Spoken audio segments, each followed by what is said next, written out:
Well, what have we here? It's Saturday. May the 4th be with you. I don't even know what that means. I'm not. It's noon Eastern time. I'm Bob Harris. It's time for the weekly Ask Me Anything live stream. But before I get to the questions and we start our discussions, boy, we have a lot to discuss, right? FootballGuys.com is the website. I appreciate you joining me here every Saturday at this very time, or most every Saturday. I know I was gone last week. There was a draft. I was feeling it. Also on Wednesdays at 7 p.m. Eastern time for my On the Hot Street live streams. I know I missed two of those. I'm sorry. I came back not feeling well. Hit the subscribe button and the notification bell if you previously completed those tasks. Hit the like button. Feel free to dislike as well. How is everyone? I see you out there in the chats. Look at it. Scampers here early, just like tearing it up before anyone else got here. Okay, it's early scampers. I appreciate you, man. Jim Furry, how are you? JSC, good to see you. Royal Slade, thank you, sir, for coming. Brian Larkin in the house. There will be others. Happy birthday to Michael Kubiak if you're out there watching. If you're not, I'll try you again. Andrea in the house. How's everyone doing there? Glad to see everyone. Really appreciate you showing up as always. Pigskin Panic on the patrol here. We'll see how the pigskin people are loving the draft. There was a draft. You might be surprised to learn there was some excitement going on in the draft. I think all of you follow it quite closely and probably are aware of all the intrigue. I had a great time. I am feeling better. Yes, I'm feeling better. It was a whirlwind trip. So, in case some of you might not have known, I went to Nashville, had some meetings there. Also covered the draft live for Sirius from Nashville via Detroit. Really had enjoyed doing the shows that we did. Had a really good time working with the usual crew. I love those people. We've been working together on drafts for many years now at Sirius. I want to say dating back to 2016. We probably, I mean, we actually started covering some of them live. I think the first Chicago draft, and then onward from there, and so had a really good run of live drafts. I think through the Nashville 2019, and something came up. And so anyway, that whole crew, my co-host Mike Dempsey, by the way, will be on today at 3 p.m. Eastern time. Some great guests on with us. Dale Lawley from Steelers.com. We'll probably talk Steelers. Some interesting occurrences there we can get into. Alain Poupar from SI.com. I believe we may have other platforms as well. I'll fill that in the radio. Covering Dolphins. Interesting backfield issues there, right? We'll have Jeff Bell from Football Guys. The Rookie Draft Guide 3.0 is out, so go get that if you're a subscriber. Football Guys. If you're not just like the regular subscriber, go get the daily email. You can subscribe. It comes to your inbox every day. It's totally free. Myself, I'm now part of the news rotation on there with my a long time good friends, Cecil Lammy and Sigmund Bloom. Just man, what a full circle life is. Yeah, being able to work with those guys on a daily basis is a great thing. So you can sign up for that for free, and there's no cost. You get my weekly fantasy notebook is also free on the site, and it comes in the email as well on Mondays. And that Miami backfield, I have thoughts on that. If you want to find out more about that, my weekly top 5 fantasy headlines are out on the Football Guys YouTube channel. By the way, that's 3 channels now. There's reasons they did that. The analytics and whatnot. There are people way smarter than me, but it makes perfect sense. I'll be on the old guys channel, the Audible channel with Bloom and Lammy as well. There is then also the fantasy football channel with Alfredo and Kluge's show, Jagger and Joey and that crew, and then there's the Dynasty crew. So 3 different channels. You get what you want. Everything is still there, so not hard to find. Subscribe to all the channels if you would. Appreciate it. I'm Bob Harris. I said so. Here we go. We're getting questions. Good morning, Dave. Nice to see you. All well. Um, so some of the questions. These are some good questions. I like those questions. We'll get to these in just a second. I just want to set up. The draft coverage was fantastic. Dempsey, Mans, the epic rant when the Michael Penix pick came up. If you didn't hear it, it was a joyous thing. Especially the part where he said, Terry Fontenot, if you're afraid to win and make picks to win now, go somewhere else to get a job. Arby's, they're hiring. Man, it was just classic Mans. Also, Jeff Ratcliffe and John Hansen, love working with them. as well. And then Saturday night, I did the Friday night, I did the solo show late in the night with Derek Brown coming on, and we talked through all the picks. And then Matt Wallman came on in the second hour. That was fantastic as well. So then Saturday, we wrapped up the draft, Dempsey and I, with a good 3 hour show. And then Sunday, we did the post draft. So started to get a feel for where some of these rookies are going. We're already getting a feel, right? We have been in the best ball rooms, and we'll talk about some of the values as we get through all this, as well as I get into the questions. And I do have thoughts on Penix, and my thoughts are contrary to the world view. And again, you can go to the Football Guys Audible channel and get my headline news. But since you're here, I'll tell you now, I'm not as mad about this as everyone else, right? Like, there's like 3 players I'm super interested in, 4 players I'm interested in Atlanta. I am interested in. By the way, Ryan, I think baseball season ends with the start of the draft. I'm not like, that sounds horrible. I feel like I'm being really mean to the baseball people, but not really. Football season's coming, kids. Um, to me, there's 4 players I'm interested in. 3: Bijan Robinson, Drake London, Kyle Pitts. Like, Bijan's going at the top of round 1. I think his ADP on Best Ball 10s is like 3, something ridiculous. I mean, that's pretty high to me, and I might not go that direction, but it's understandable. People are interested in him, right? Drake London, I noticed on Best Ball 10s, he's going as wide receiver 25. I think that's a great value. I think he's capable of wide receiver 1 numbers playing with Kirk Cousins. Uh, is that like hockey? Is there fantasy hockey? I'm unaware of this. I do like to watch the play. I've seen a hockey game in person. It's fantastic in person, better than on TV. I saw the Dallas club play here. It's a professional organization. My first rookie draft is 1 hour, and I'm already tilting. Ask questions if you have them, Dame. I don't know that I can help you. I've done a bunch of drafts with rookies, so we'll see how it plays out. I think most landing spots are good, but we're interesting to Kyle Pitts as well, right? The tight end 8. And interesting Cousins is a quarterback too with upside. Like, if you're invested in those players, are you worried that Atlanta has a pass rusher? I don't care that Atlanta doesn't have a pass rusher or a defensive tackle or any of that kind of thing, right? In fact, I want them to be the worst defense possible. So all my offensive players have to do more. And if something happens to Kirk Cousins, who's 36 and coming off a torn Achilles, I would like a reasonable replacement who maybe offers some upside to the guys I'm already invested in. Is that asking too much? Am I wrong in saying that? Uh, I would rather see Penix there than Letu Latu. I don't know. I'm selfish, greedy like that. Oh, it's playoff hockey. They have their beards on and whatnot. Man, when they get serious about this hockey, it gets intense. And I do remember in past years, I've become, I'm going to say, caught up in, but I've paid attention. Maybe it's because it's the time of year. Is this Stanley Cup time? I'm about to get a text from one of my viewers who is a super hockey person saying yes. Scamper seems to be into this. All right, so we'll get, but that's how I feel about like, I don't care. Like, I thought, like, the only picks that I was like, I mean, would I like neighbors to go to a different place? Sure, sure. Joe Alt is the block, right? Like, Joe Alt going at the 5th pick overall was the thing that kept, like, maybe Malik Neighbors, maybe Brock Bowers from going to more beneficial places, and like Bowers going to the Raiders. Do I think that's a horrible destination? No, I think Bowers is going to be just fine. But do I think that's the best possible outcome? No. A better outcome would have been him playing with Justin Herbert or Aaron Rodgers or Anthony Richardson or anybody, a lot of other people, Nathan O'Connell and Gardner Minshew. Again, I saw Mike Clay's initial projections had him Bowers projected for 86 catches. I think that's high end wide receiver 3 numbers. I think that's the expectation wherever he goes. I think that's not unreasonable. I would just like to what I would hope to be a more potent passing offense. Maybe I'm pretending that that's what the Chargers would have been with more weapons. So anyway, I've stated my case. JSC, how do you think Bo Nix and Troy Franklin will translate to the NFL? Well, I think they have a good head start because they're doing it with Sean Payton. I know. I feel like Peyton is kind of, people think Peyton's lost his fastball. We'll find out.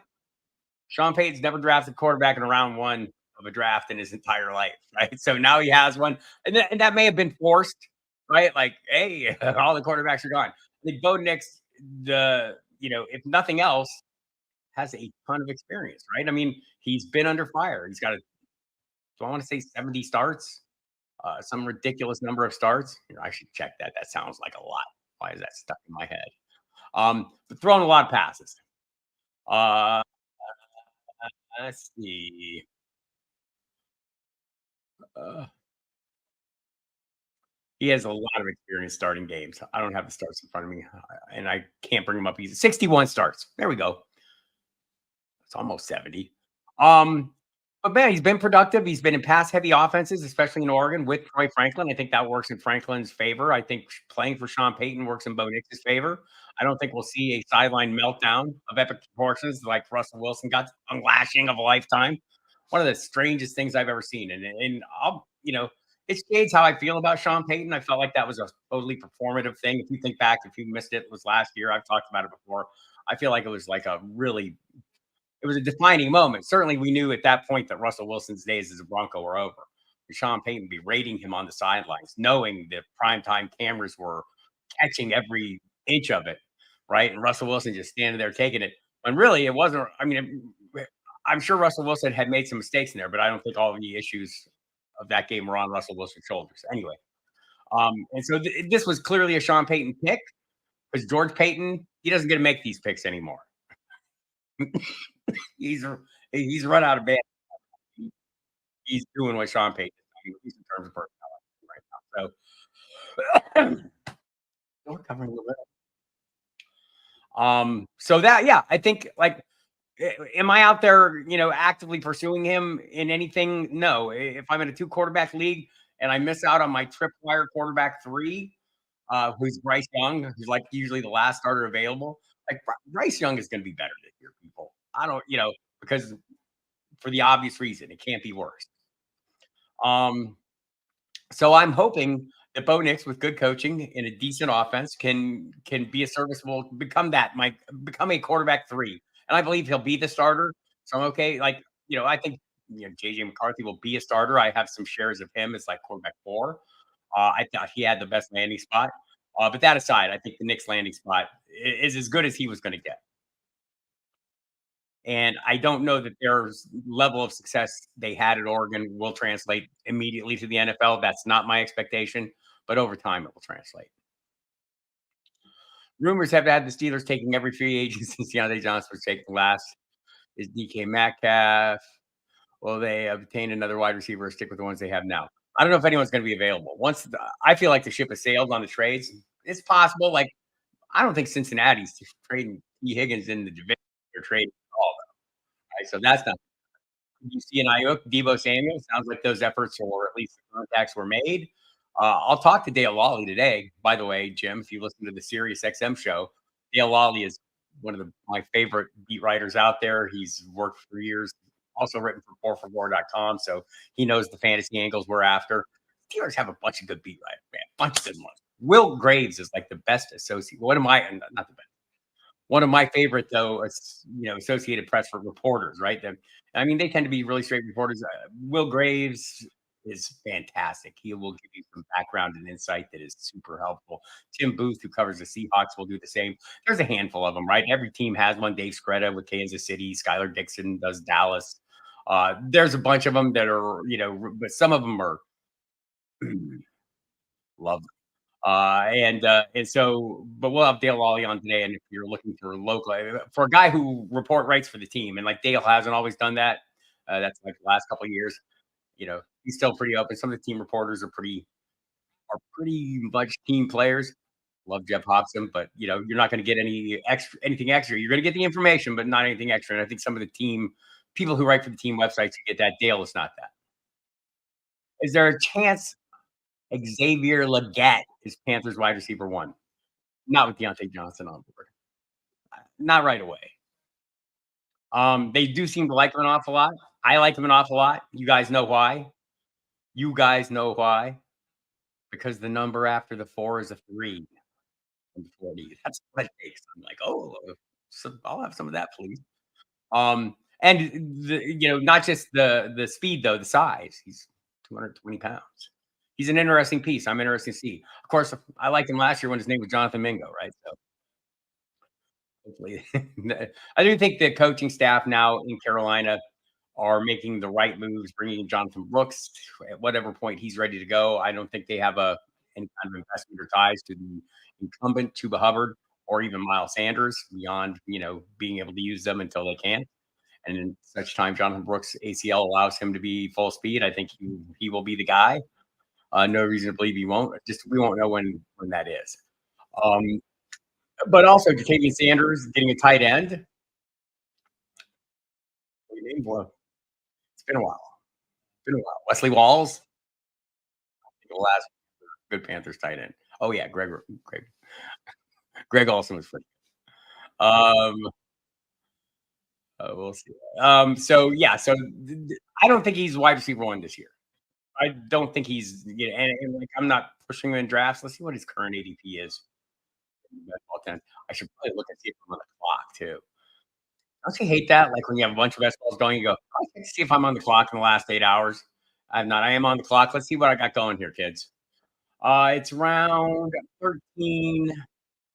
This is a regular draft. I have Patrick Mahomes and Matthew Stafford. I have Kenneth Walker, Aaron Jones, Chase Brown, and Jonathan Brooks, who I think I picked up in round 12. I have Justin Jefferson, Devontae Adams, Cooper Kupp, Marquise Brown, George Kittle, and Luke Musgrave. Am I in defense time already? Not yet. I got 5 hours on the clock, so I don't pick right now.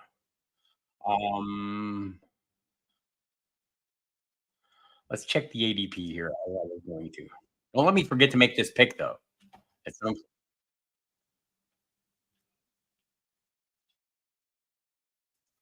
right after the show. Remind me as the show's ending to go make my picks. So look at wide receiver 73, almost at the 200 pick. I mean, it's free square play, and that will probably rise. Like a lot of these guys, now that we have Holmes, I have McConkey, Keon Coleman. Oh, I'm gonna have so much Keon Coleman. I already have a lot of Keon. Mitchell, all going down in this range. That's going to the tail end of that group that I just mentioned. Roman Wilson after him, Ricky Pearsall after him. So I think that's a reasonable range. Like kind of semi-fair square point. Change to get a little more clarity.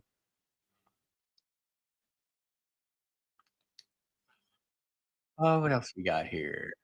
No, Nick's has Tyler Boyd is still available, right? That is true. Tyler Boyd, Jermaine Burton. Remember that name, people. I have an eye on him. Very talented receiver. It cut. It hurts me too, Stanford. I apologize for that. It wasn't personal. Thank you, sir. I appreciate it. It's all on Bryce now. And there's a lot of things to like here, right? And I'm not gonna overstate it, but I have written about it. I'm telling you, I do like a lot of, and not the least of which is Dave Canales has a history of doing these things, right? Uh, Canales was passing game coordinator for the Seahawks in 2020 when Russell Wilson had a career high of 4,200 passing yards.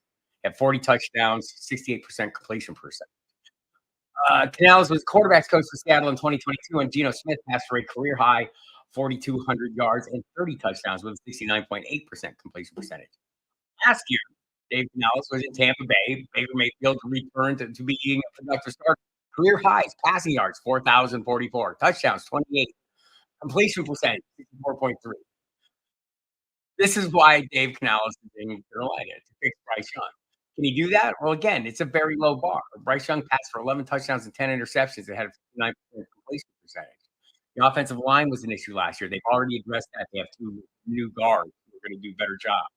Right? They bring in a separator. Adam Thielen led the receiving corps last year. By the way, I don't want to belabor the point here because it's like me laughing. But I always say, what's my argument that the less than ideal quarterback situations don't mean less than ideal production for fantasy receivers. Adam Thielen last year was a wide receiver one more weeks than he was, and way more weeks. I think he was a wide receiver one through week 12 at least, right? Maybe I think that up. Maybe through week 13. And then he tailed off again. But think about the numbers Bryce Young put up. Think about how horrible Bryce Young's season was and the numbers we still got out of Adam Thielen. So, if you're thinking Deontay Johnson, oh, he's playing with Bryce Young. Well, maybe it's soon to be better version of Bryce Young. Certainly all the pieces are in place, right? They're doing the things they need to do. I want to say offensive coordinator there. It's interesting because, well, let's see. Um, he's been a receiving specialist. His name's Brad Idzik. He's known as like a receivers coach. He's developed some really good receivers. It happened in Seattle. It happened in other places. So I think you know that's a helpful thing too. So I think there is hope there. I think that's like that's why I've kind of made Bryce Young that like my firewall.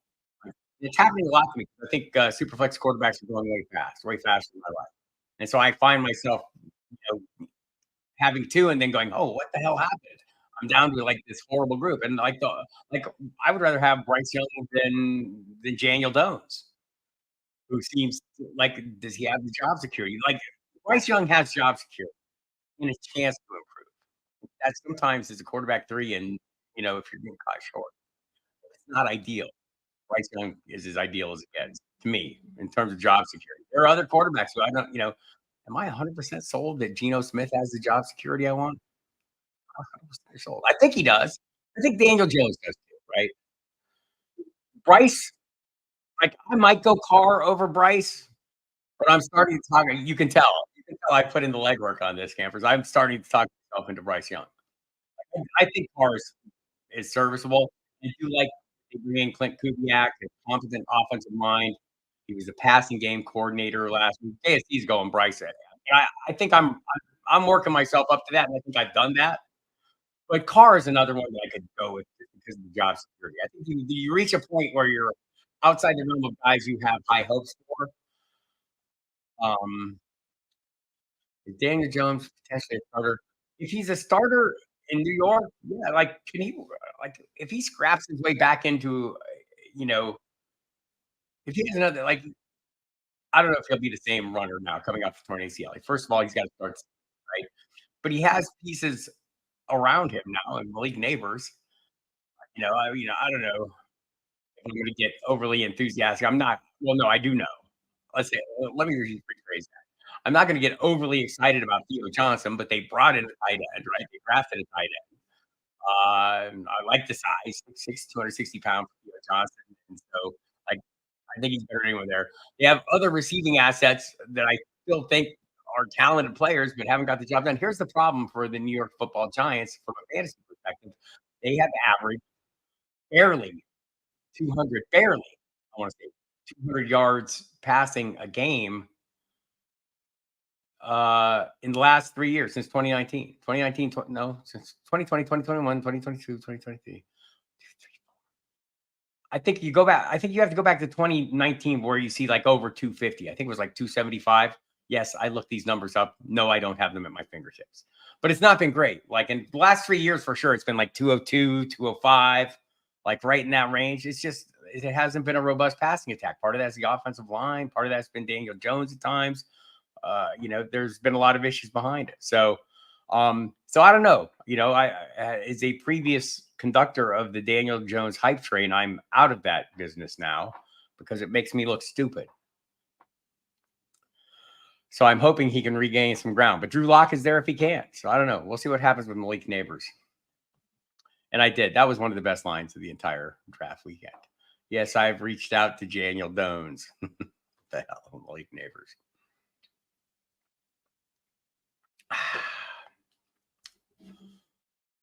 Here we go. Andrea wants to know, should I keep Jeff Wilson Jr. and Jamal Williams in Dynasty? I would not keep Jeff Wilson Jr. I think the ship has sailed. Jalen Wright being there, like they have a 3-man rotation again, but it's not the guys, not the guys we have. I'm going to move on probably from Jeff Wilson Jr. in my Dynasty leagues where I have him. Assuming I have a better option, right? Jamal Williams, I might stick around for one more year and see what happens, see if he emerges as a goal line threat. I don't know that he will. But like, would I rather have Like if it came down to him or Ray Davis, you're in Buffalo, you would probably rather have Ray Davis. But I don't know that, I don't know that I'm looking to force him off rosters for many of the rookies coming in. I mean, I'd rather have the rookies. But if I have Jamal Williams and I'm trying to cut a deal or something, I think I'd try to find a way to hang on to him.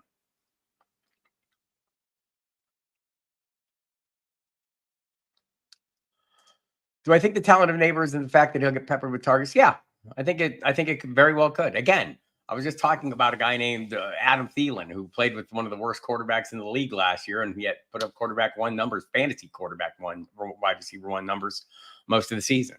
Right. And I can go back to multiple occurrences over the last 3 years, 2 years for sure of that.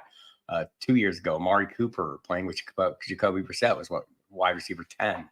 DK Metcalf, we didn't know Geno Smith was going to be a rebound player, comeback player of the year. And we were laid off players like DK Metcalf and Tyler Lockett. They were both top 15 last year. Mike Evans. When were you drafting Mike Evans? Not drafting him as a top 5 or wide receiver 6, right? It's because you were afraid of the quarterback situation. So I do think the talent of Neighbors keeps him a viable play. And like between him and Adunze, I mean, you can say, well, like I think Caleb Williams is going to be way better than whoever playing quarterback for the Giants. I also think DJ Moore and Keenan Allen are going to have more significant roles this year. And maybe that's not how it plays out, but that seems like the most likely outcome. Let's talk to the people who drafted Jackson Smith and Jigba last year and ask them how it worked for them. Similar circumstance, right? 2 established veterans ahead of them. I thought Jackson Smith and Jigba was serviceable, but if you're thinking, wow, first receiver in the draft, albeit not as early as Marvin Harrison or any of these 3 this year, wow, he's in a good spot. It wasn't the best spot. It's going to take some time. Maybe he's in a better spot, going forward.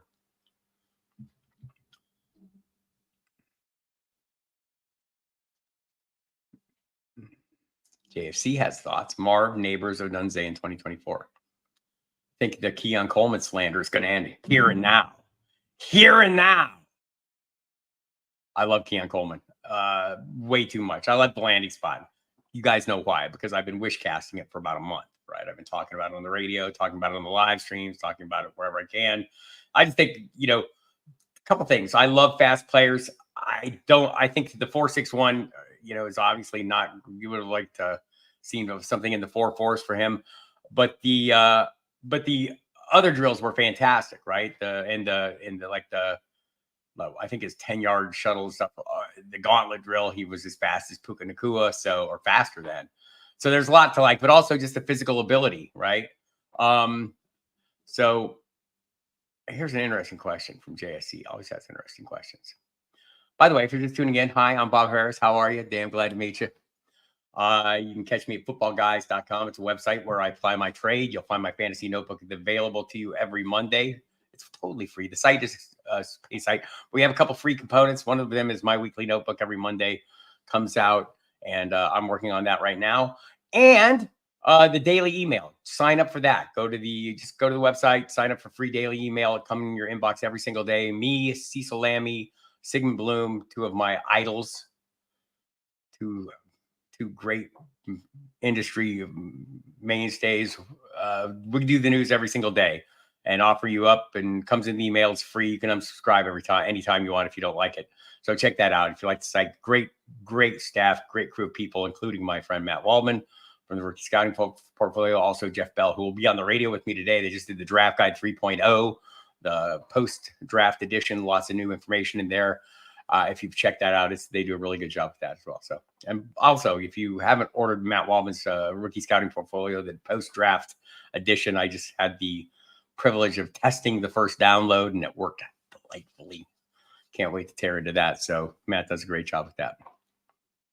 And if you get a chance, go to the YouTube channel, the Audible YouTube channel, Football Guys. We have 3 channels now, the Fantasy Football channel and the Dynasty Football channel, to go with the Audible. My videos will be on the Audible. If you want to go to my Twitter feed right now, this is my top 5 fantasy headlines. That's going to become a daily thing as we get closer to the season. Daily dose of news, like 10 minutes. I'm just going to read you the riot act, and we'll go from there. Kind of set the table. Quick catch up for everybody. If you've been busy working all day and you come home, what the hell happened that I need to know from a fantasy perspective? I've got something for you. So hi. Thanks for stopping by. I do this every Saturday at noon. We have the radio show, the Football Diehards radio program. And yes, I know this is Football Diehards YouTube channel where I still like to use this. And I don't know how long I'm going to do this, but probably a long time, right? Because I've got this core group of audience. You're all out there in the chat, and I love you, and I enjoy interacting with you. It's helpful to me. I don't know if it's helpful for you, but for me to sit here and talk through all the things that I need to understand and have an understanding of, your questions help me refine my thoughts on on every issue. Like, right. Like I sit here and I write about a lot of things and I think about a lot of things, but you bring up things that I don't always think about, right? Like, oh, I need to look at that. Some of the ways that you phrase your questions make me look at things differently than I have. It's super helpful.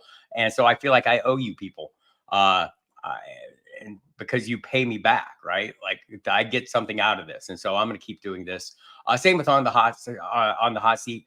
One of my goals with that as we go forward is I want to expose people who don't get the exposure they should have, or that they haven't yet to become the kind of prominent figures I think they're on their way to becoming. And that's not to say I won't have people who are better known and stuff, but I think one of the things I want to do with this channel is raise the profiles of people who I enjoy the works of, who don't have that higher profile that I'd like to see them get. So those are things I'm going to do with this channel. This and that. Those things. So there, deal with it. Did Michael Kubiak tune in to get his happy birthday wishes? Michael, chime in. Happy birthday if you're out there. I appreciate that, Royal Slade. I mean, this is like super. Again, this is like, I hope you benefit from this. I definitely do, right? Like I get back way more than I give. So I'm totally appreciative of having a great audience who's super knowledgeable, right? Like there are people in this audience that are way more knowledgeable than me. It's funny, it's because of as someone who does this, like a lot of people say, oh, you're a fantasy expert. No, not that. I'm like, I do it for a living. My job is making you a fantasy expert, right? And I've said this before, and I 100% believe this. This is not lip service. This is me saying I've been dealing with this audience for 30 years. You all know every bit as much as me, right? Like we're sitting here having a conversation as peers, not as not as a separated group, right? So that's why I think it's so helpful. Anyway. Why is Derrick Henry going behind Kyron Williams, Rachaad White, and Travis Etienne? That feels like a mistake. I hope people keep making it, right? Like, and so let's dovetail this in with something Royal Slade asked. And I think this is the Kyron versus Corum. So for sure, this goes back to the previous question. Why is Derrick Henry? I don't know. On the Kyron Williams, I mean, it's maybe a sudden I don't know. So here's what I want to draft when I'm drafting a running back at that high end. I want to draft clear pass to workload. Well, I think Rachaad White still has that. He came out of the draft with plenty of that. He went in. Rachaad White had the second most opportunities of any running back in football behind Christian McCaffrey. Travis Etienne was number 3 last year in that regard. That merits something, right? And now Doug Peterson is talking about lightening the load on Travis Etienne. He's talking about doing that with Tank Bigsby. We all saw how that worked last year. And it might work better this year, right? That it's reasonable to believe that yes, Tank Bigsby will progress. We all know that they think highly of Tank Bigsby, and he failed miserably last year, right? And if he gets another chance, to me, that just means that yes, they really believe he's a good player, because why would you give this guy another chance when there's another bus coming and leaving the station? Like how many running backs were drafted? We'll talk about Blake Corum here in a second. Like you could have had a lot of guys. You're sticking with Tank Bigsby mostly, and Dearness Johnson's still there. I do think they'd like to lighten Travis Etienne's workload, and I don't think they want him to be as busy as he was last year. And I think that's one of the reasons why I would rather go Derrick Henry over him. Like Derrick Henry's a short-term rental for the Baltimore Ravens. He's at the tail end of his playing career for sure, but there's still some gas in that tank, and you saw it last year. You've heard me talk about this. I don't want to belabor the point. He was 6th in the NFL in breakaway rate last year. 6th. Fast and big.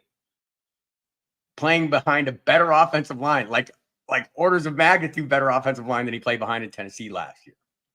I think Derrick Henry's in a really good spot with a super dangerous athletic quarterback playing alongside him, Lamar Jackson.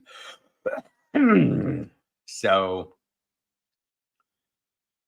yes, I don't know why he's going behind all these guys, but specifically Kyron Williams, I know why he has been. Like, and I can make an argument for Rashad White. I like, and it was interesting because they talked about this. I think Jason Light talked about it a little bit. Like they stuck with it.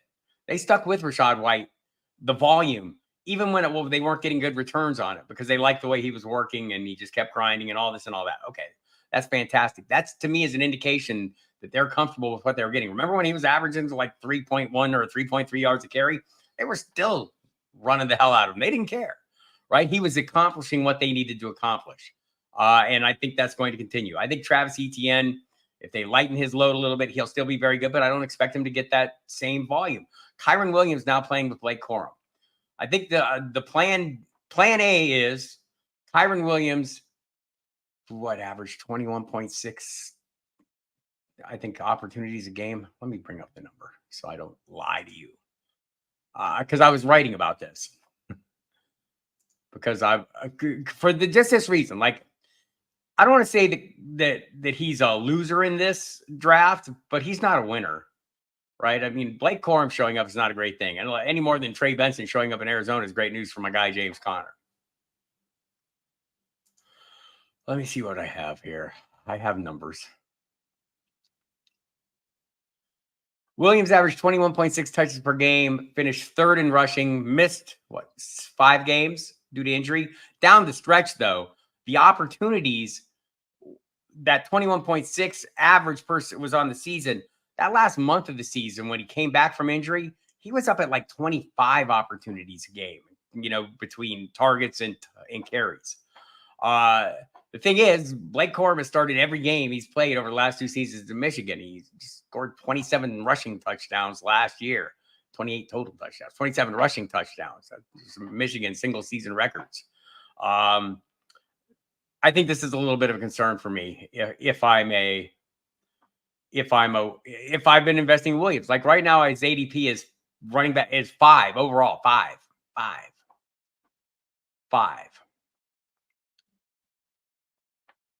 So yes, like I'm still drafting Williams ahead of Corum, but I'm drafting less Williams now because the price is high, and probably will take shots on Corum later at a much cheaper ADP, and try to find somebody I consider to be a safer play, like Derrick Henry. Always the bottom line. Thank you. It is. I love this group. Football Guys has published one in the past. Could publish one again. We'll find out. Isaiah Pacheco, another player who got a pass in this draft, right? Like, here's a guy that's going in the 5th round. I think he's going as running back. What is it? I think he got it. I think he hit him. So there's 3 people. I talked about this in my Football Guys video this week. There's 3 running backs in particular that I think, man, these guys made out like banditos. It's Isaiah Pacheco, for sure, right? I mean, I want to look at the ADPs here. Currently going around 5 as running back 14, outside running back 1 territory. Who's cutting into his workload? That wasn't there last year. Nobody. Joe Mixon now with the Houston. I know Houston said that they want to see Dameon Pierce, do more this year. Dameon Pierce we saw last year. If he does more, it's going to be return kickoffs. Mixon is at the tail end around 7s, running back 21. But the biggest winner here to me and the biggest value is still Zamir White. He's available in round 10 as running back 29. Get your shares while you can as people catch on to this. Remember, he averaged 114 yards from scrimmage per game with Josh Jacobs out late last year. I don't think Alexander Madison is a threat to him, right? So I love that. I love those 3 backs. Got really good spots. I think the Bengals duo come out a little bit ahead on this based on what happened in the draft. They're not going to be, there's nobody really cutting into them. And the duo is Zach Moss, Chase Brown. And there's some other dudes. I'm a little worried for James Conner, who's, the Cardinals need a second back, and Trey Benson can be a lead back.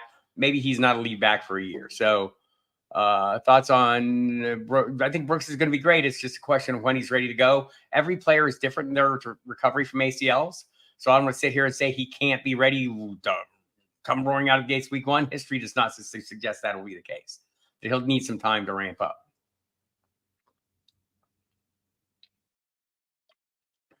So we'll see that. But I think it'll be very good. If I'm drafting a dynasty, and I am drafting in dynasty leagues, and I can tell you in the 2 drafts I've been doing since the draft, nobody has backed off. Jonathan Brooks has been the first back off the board in both those drafts. And Jalen Wright, like, I don't know. Here's what I'm pretty sure about the Miami Dolphins. And there was a quote that I thought was great.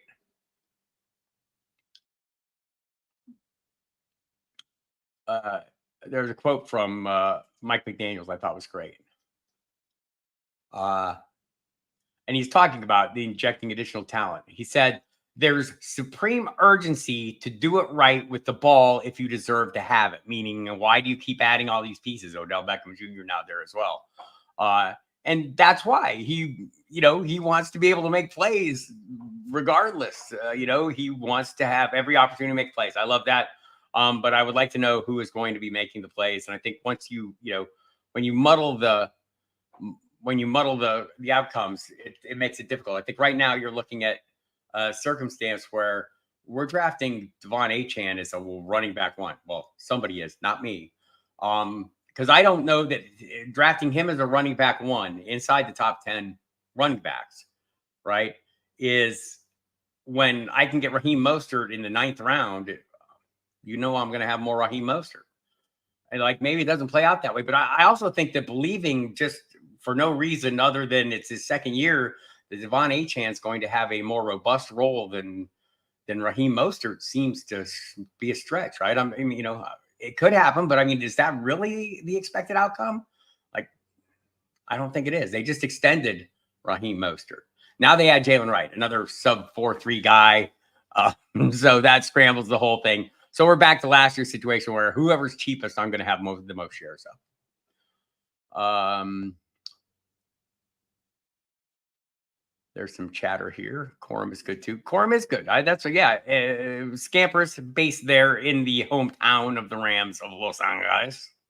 It's not an improvement for Kyron, but their skill set is similar enough. I think it's more of a direct replacement with Corum. Corum's a decent, he can catch the ball too. So, right. Here's the thing. I think we all kind of feel like this is we've been, is he trying to send me best balls? Oh my God.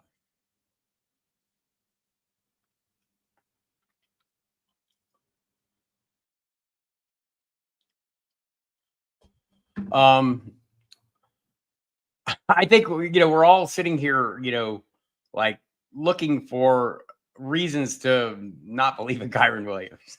And one of the reasons you might not believe in him is because maybe Sean McVay can be fickle. Cam Akers would like you to know Sean McVay can be fickle. And there's reasons for that beyond. But I think all those prey in our minds, right, as we're doing our drafts and trying to sort through these things. And when they add a piece like Blake Corum, you're thinking, oh, wow, that guy can do all those things, right? So the issue isn't that you're necessarily not sold on Kyron Williams, because we saw it with our own eyes last year. It was fantastic. But it was all based on that volume and him doing something with it. But that volume was super important, right? And so does he continue to get that volume?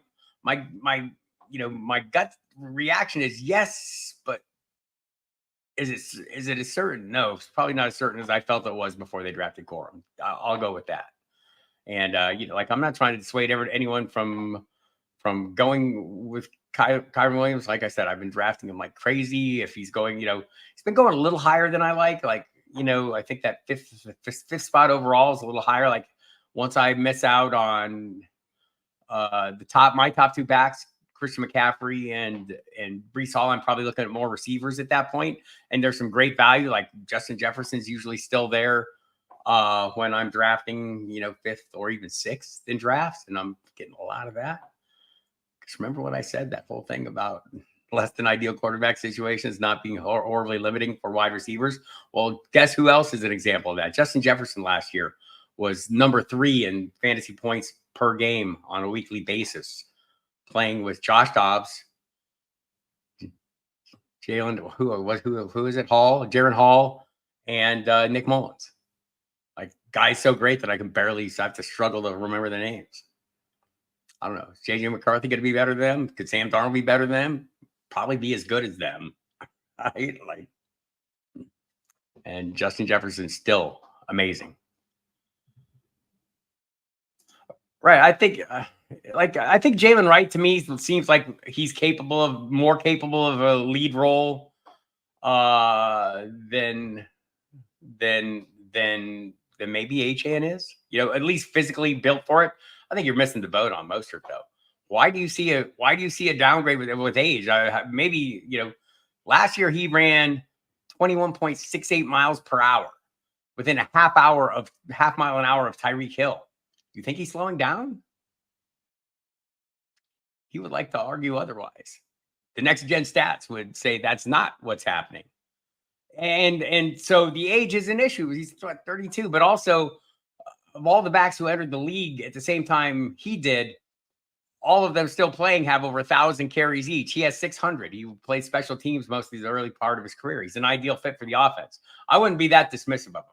Maybe he gets a downgrade. I mean, am I expecting another franchise record touchdown season? No.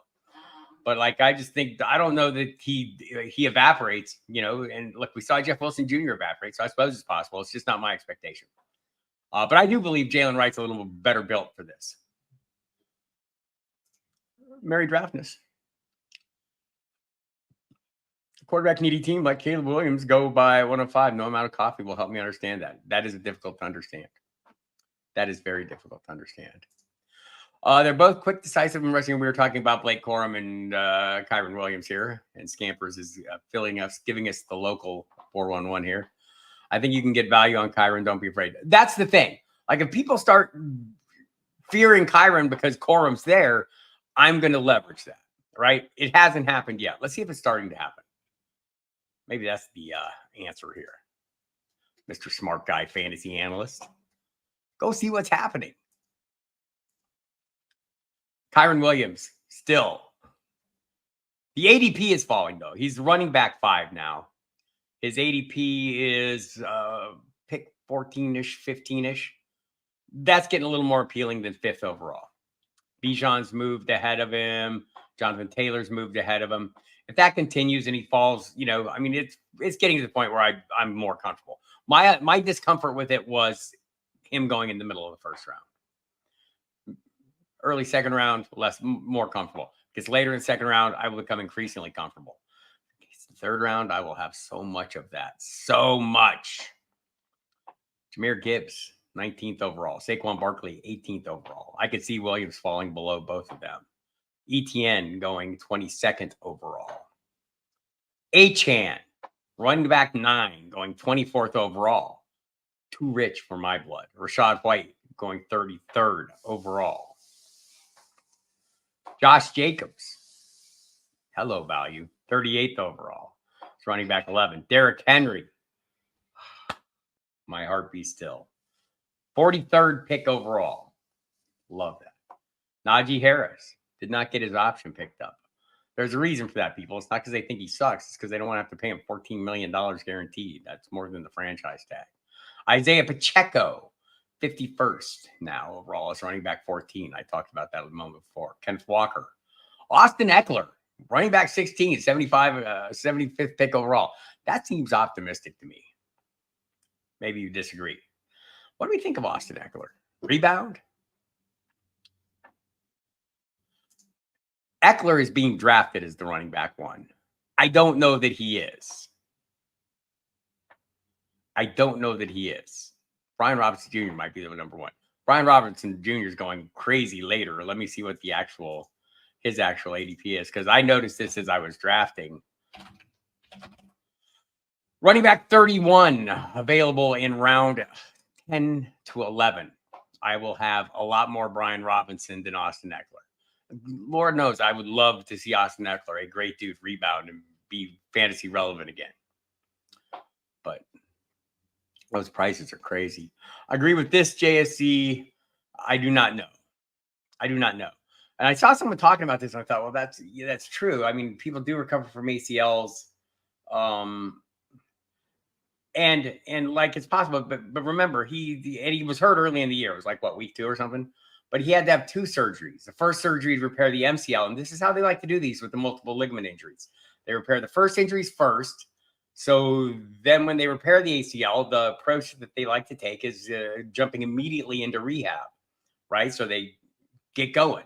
Well, if you they let the MCL or the whatever LCL, whatever else, whatever associated damage, they repair it and let it heal before they do the ACL repairs. So I don't know that his ACL repair wasn't until November, I want to say. So I'm with you. I feel like people are drafting him a little aggressively. Like and Deontay Foreman, like as a last round flyer, has become a regular. Ezekiel Elliott's going to make out from all this too. What's he like, running back 60 or something ridiculous? I meant to look at before I started this live stream where he finished last year. Let's see where he's going right now. I mean, you don't have to love Ezekiel Elliott to realize he's going to be a running back 1, and he was pretty good last year. And I saw something. He's running back 60 right now. He was pretty solid, as a replacement when Ramondre Stevenson, who I agree, by the way, with what you said. I meant to get to that, Royal. Stevenson's going to be very busy this year, I think, as well. And he is a value. He is going as running back 23, around 8, 9, 9, around 9, pick 109 is what it is. So yes, I agree with that. And I have a lot of shares of him.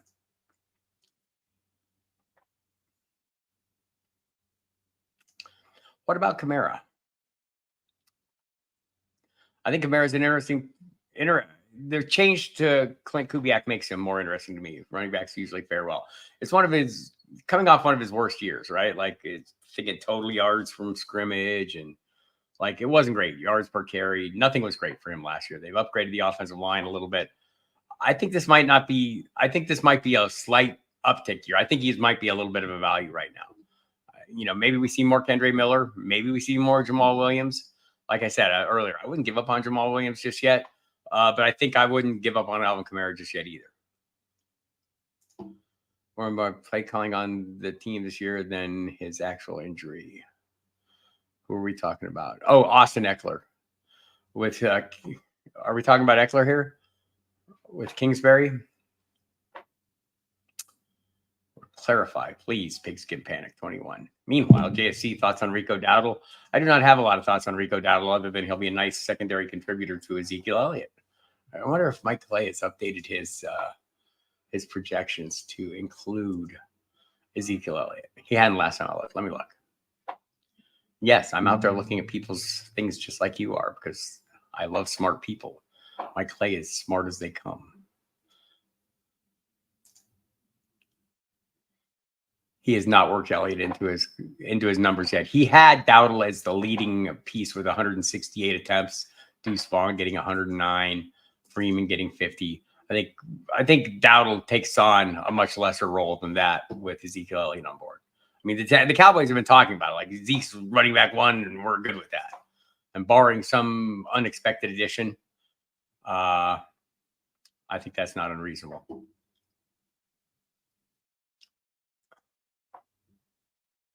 I think that's not unreasonable. I got a few more minutes left. If you have any other questions, if I can still speak. Brian Thomas or Christian Kirk. I'm probably still drafting Kirk at this point ahead of Brian Thomas, and I think most people are. But I think Brian Thomas is in a pretty good spot.